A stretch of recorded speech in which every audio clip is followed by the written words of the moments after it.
ನಾನು ರಾಜ್ಯವನ್ನು ಇವತ್ತು ಹಲವಾರು ಸಮಸ್ಯೆಗಳನ್ನು ರಾಜ್ಯ ಜನತೆಯನ್ನು ಎದುರಿಸ್ತಾ ಇದ್ದಾರೆ. ಅದಕ್ಕೆ ಸಂಬಂಧಪಟ್ಟಂಥ ವಿಷಯದಲ್ಲಿ ಮುಕ್ತವಾದ ಬಾಗಿಲು ತೆರೆದಿದ್ದೇನೆ ನನ್ನ ಕಚೇರಿನಲ್ಲಿ. ಒಂದು ರಾಜ್ಯದ ನನಗೆ ಸಿಕ್ಕಂಥ ಅವಕಾಶ ಏನಿದೆ, ನನಗೆ ರಾಜಕಾರಣ ಆರಂಭ ಮಾಡ್ತೀನಿ ನಿಧಾನಕ್ಕೆ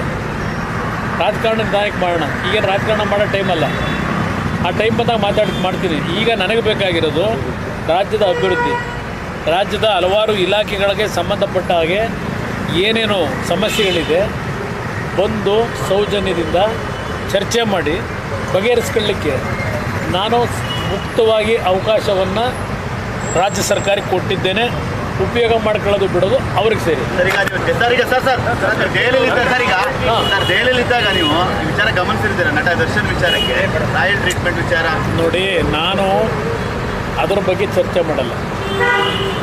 ಇವತ್ತು ಆ ರೀತಿಯ ಘಟನೆಗಳು ರಾಜ್ಯದಲ್ಲಿ ಪ್ರತಿದಿನ ನಡೀತದೆ.